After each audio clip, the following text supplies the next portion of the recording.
Good morning students. बेटा आज नया चैप्टर शुरू करा रहा हूँ, chapter number 6 lines and angles. बहुत इंपॉर्टेंट चैप्टर है, बहुत ध्यान से समझिएगा। सबसे इंपॉर्टेंट चीज़ जिसके लिए आपको इसके नोट्स बनाने पड़ेंगे। जो चैप्टर मैं करा रहा हूँ, जो थ्योरम्स मैं कराऊंगा वो मैं बार बार नहीं करा पाऊँगा। उन थ्योरम्स के आपको नोट्स बनाने बहुत ज़रूरी है। उन थ्योरम्स के नोट्स आप बनाते चलोगे तो बहुत अच्छा रहेगा। पेपर में थ्योरम्स बहुत आती हैं, पेपर एग्ज़ाम में थ्योरम्स ही आएंगी मेन, उनको आपको करना है। ठीक है, मैं शुरू से चैप्टर शुरू कर रहा हूँ। फर्स्ट, आप लोग जानते हैं लाइन क्या होती है। लाइन होती है a part of the line which with two end points, जिसके दो एंड पॉइंट होते हैं। यानी कि ये एक लाइन हो गई जिसके दो एंड पॉइंट होते हैं, is called line segment. Line segment बता देता हूँ, जिसके दो एंड पॉइंट होते हैं, जैसे ये और ये। यानी कि इसकी कांस्टेंट लेंथ होती है। जैसे 4 सेंटीमीटर की लाइन सेगमेंट, हम ये नहीं बोलेंगे 4 सेंटीमीटर की लाइन बनाओ, हम बोलेंगे 4 सेंटीमीटर लाइन सेगमेंट। तो ये ए बी का डिस्टेंस हो गया, ये एंड पॉइंट और ये एंड पॉइंट। लाइन होती है जिसके एंड पॉइंट होते हैं नहीं, ना तो हमें ये पता होता है स्टार्ट कहाँ से हो रही है, ना ये पता होता है एंड कहाँ पे हो रही है। कोई भी लाइन हो सकती है। रे होती है जिसका एक एंड पॉइंट पता होता है और एक एंड पॉइंट नहीं पता होता। जिसका स्टार्टिंग पॉइंट तो पता होता है, सन से निकलने वाली लाइन को क्या बोलते हैं, हम रेज बोलते हैं, इसलिए ये कहलाती है रेज। ठीक है, next.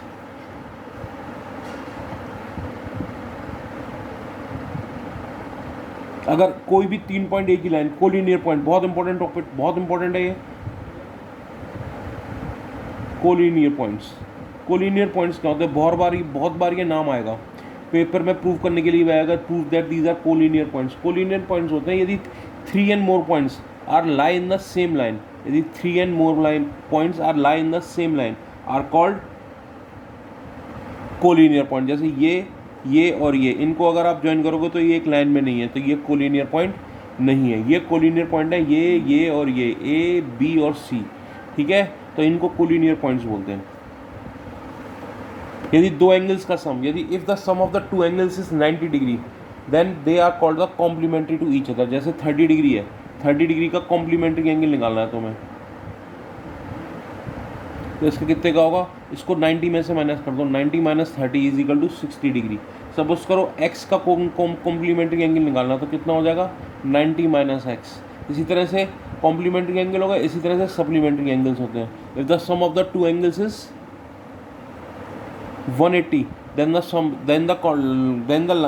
each angle is called the supplementary to each other। जैसे 37 डिग्री का सप्लीमेंट्री एंगल निकालना है, तो उसका सप्लीमेंट्री एंगल कितना हो जाएगा 180 माइनस 37, कितना आ जाएगा 143 डिग्री। अब सपोज करो 90 माइनस एक्स का निकालना है तुम्हें, 90 माइनस एक्स डिग्री का तुम्हें सप्लीमेंट्री एंगल निकालना है। तो कैसे निकालोगे, बहुत सिंपल है। 180 में से माइनस कर दो 90 माइनस एक्स, 180 में से माइनस कर दो 90 माइनस एक्स, कितना आ जाएगा बेटा 180 माइनस 90 प्लस एक्स, यानी कि 90 प्लस एक्स।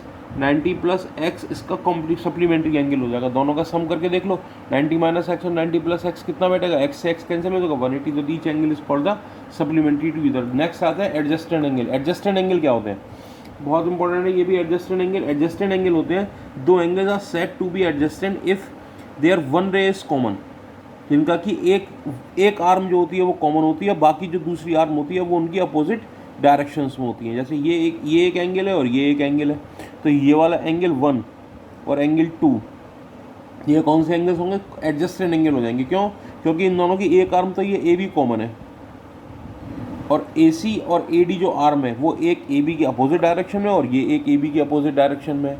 तो ये दोनों एंगल्स कौन से एंगल्स हो जाएंगे बेटा, एडजस्टेड एंगल हो जाएंगे। एक आता है एडजस्टेड एंगल, हो गया बेटा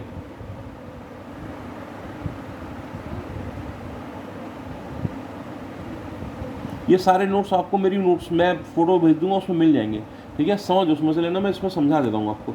अब if the sum of the adjusted angle is 180, यदि इन दो एंगल्स का सम 180 डिग्री हो जाए तो ये लीनियर पेयर कहलाते हैं, एडजस्टेड एंगल नहीं कहलाते हैं। जैसे ये और ये, इन दोनों का सम कितना है, एक्स और वाई है, तो ये एडजस्टेड एंगल। लेकिन but if the sum of the two adjusted angle is, आ गया, if the sum of the two adjusted angle is 180 degree then each angle is called the linear pair. तो ये कौन से एंगल्स कहलाते हैं, linear pair. ठीक बेटा, ये दोनों एंगल्स कौन से एंगल्स कहलाएंगे, लीनियर पेयर कहलाएंगे।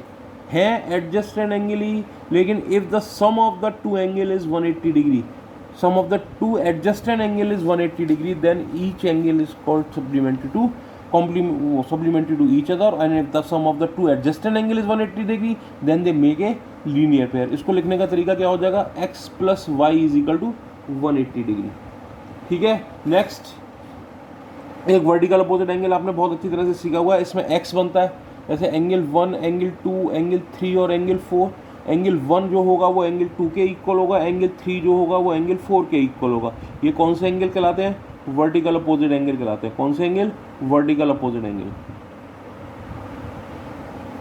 ओके। इसी में जैसे एंगल 1 हमें 30 डिग्री का दिया हुआ है, तो हम इसमें हम चारों एंगल्स फाइंड कर सकते हैं। कैसे कर सकते हैं? एंगल 1 30 डिग्री का दिया हुआ, तो एंगल 2 कितने का हो जाएगा बेटा? वो भी 30 डिग्री का हो जाएगा।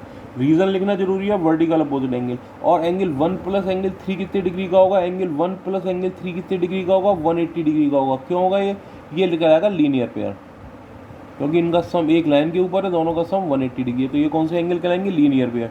एंगल 1 कितने डिग्री का था? 30 डिग्री का, plus angle 3 is equal to 180 degree. तो एंगल 3 कितने का आ जाएगा? 180 माइनस 30 150 डिग्री का। ओके। अब एंगल 3 150 डिग्री का आ गया, तो एंगल 4 जो होगा वो भी एंगल 3 के इक्वल होगा, वो भी कितने का हो जाएगा? 150 डिग्री का हो जाएगा। ये कौन से एंगल्स होंगे? ये वर्टिकल अपोजिट एंगल हो जाएंगे। ठीक है, बस इतना ही करा रहा हूँ अभी इस वाली वीडियो में। नेक्स्ट वीडियो में और बताता हूँ। अभी बहुत सारी चीज़ें हैं बेटा इस चैप्टर में, बहुत ध्यान से करना इन चीज़ों को। ठीक है, ओके।